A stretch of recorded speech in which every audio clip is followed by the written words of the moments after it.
सब लोग ज्वाइन हो जाइए, कॉपी पेन के साथ रहिए, कुछ डिफिनेशन जो बोले जा रहे हैं उसको कॉपी में लिखना भी है, ठीक है। Let us start topic transportation in animal and plant. Today we are discussing about how transportation occur in the plant.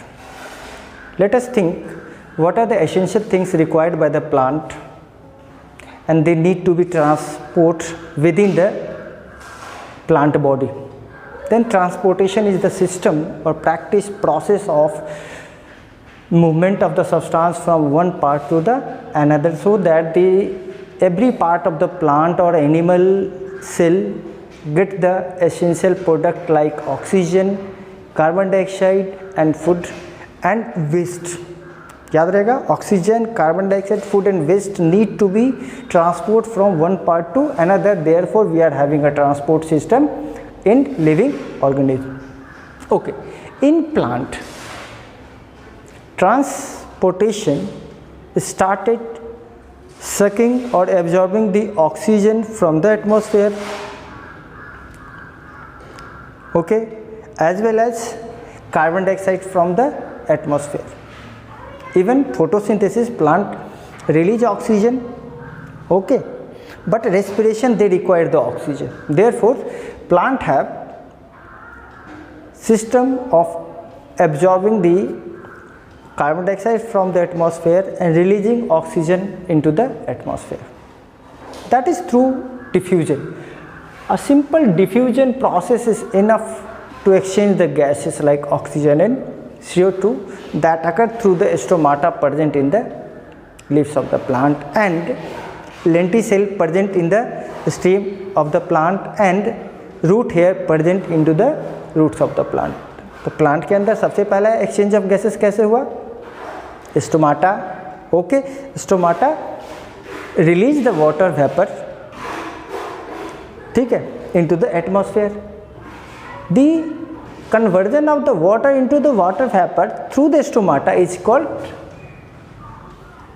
transpiration. क्या बोलते हैं उसको?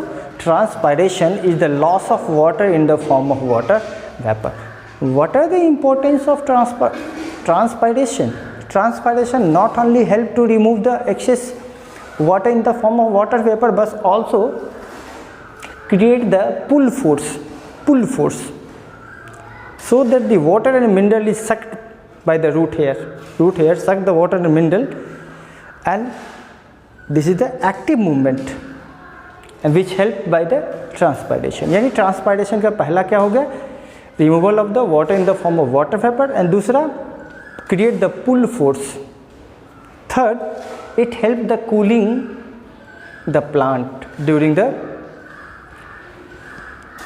summer time when there is hot scorching sun fall on the plant keep themselves cool by removing the water in the form of water vapor through the stomata. होगा transpiration, समझ में आ रहा है? तो तीसरा, बट द थर्ड हो गया cooling effect. Fourth is absorb and distribute the salt. जो वाटर के अंदर से सॉल्ट आता है उसको अगर पुल फोर्स नहीं करेगा तो डिस्ट्रीब्यूशन नहीं होगा. तो चार वर्क हो गया, चार इंपॉर्टेंट हो गया किसका? ट्रांसपायरेशन का. ट्रांसपायरेशन क्या होगा? Simple loss of water into the water vapour through the stomata. The first is it help in ascent of SAP, यानी मूवमेंट ऑफ वाटर और मिनरल को ऊपर की ओर करता है. क्यों? दूसरा क्या होता है? पुल फोर्स क्रिएट करता है. तीसरा क्या होता है? कूलिंग इफेक्ट क्रिएट करता है. चौथा क्या होता है? Absorption and distribution of salt. लिख लिया कॉपी में फटाफट? चलो आगे बढ़ते हैं. अब ये बात आता है कि रूट हेयर, स्टोमाटा, लेंटिसेल ये सब ने एक्सचेंज कर लिया O2 और CO2 का. अब बात आता है वाटर का एक्सचेंज. रेडी है? तैयार है? ओके, चलो वाटर का एक्सचेंज देखते हैं. प्लांट में xylem and phloem are the two important system of transportation into the plant. Xylem help to transport water and mineral from the root to the leaves and other parts, especially to the leaves where leaves prepare the food by the photosynthesis. And xylem is not a single. Xylem is the component of three other things. Okay, that is the tracheids, vessel, parenchyma and fiber. ये आप class 9 में पढ़ चुके हो tissue वाले chapter में. ये xylem tracheids क्या करता है? वाटर का मूवमेंट करता है, जाइलम वेसल क्या होता है, वाटर का मूवमेंट करता है, लेकिन जाइलम पैरेन्काइमा क्या करता है, फूड स्टोर करता है। You have read in class 9th tissue chapter.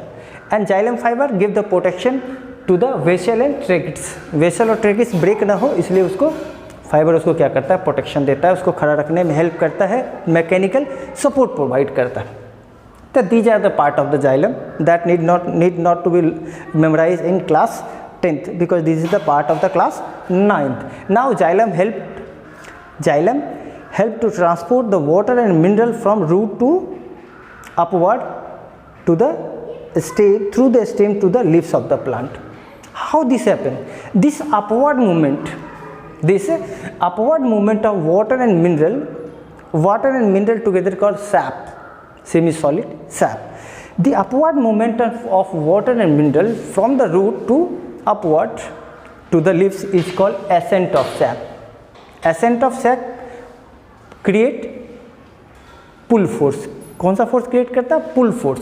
And transpiration create the pull force.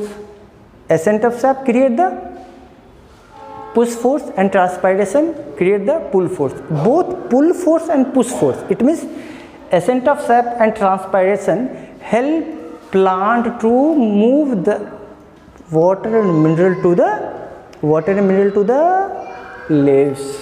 समझ में आ रहा है, ट्रांसपायरेशन समझ में आ गया, एसेंट ऑफ सैप समझ में आ गया, movement of the water and mineral to the stem, through the stem to the leaves. Okay, now water and mineral तो ट्रांसपोर्ट हो गया.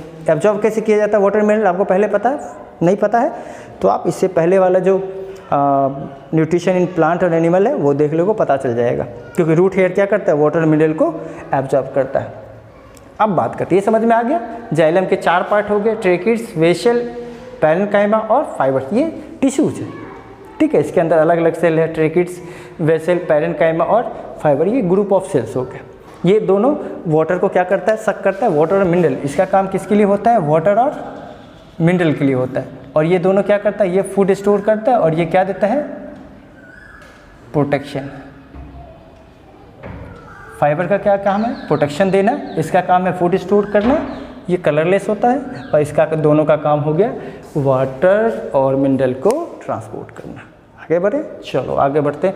अब बात आता है कि फूड का ट्रांसपोर्टेशन कैसे होता है. मूव करें, चलो.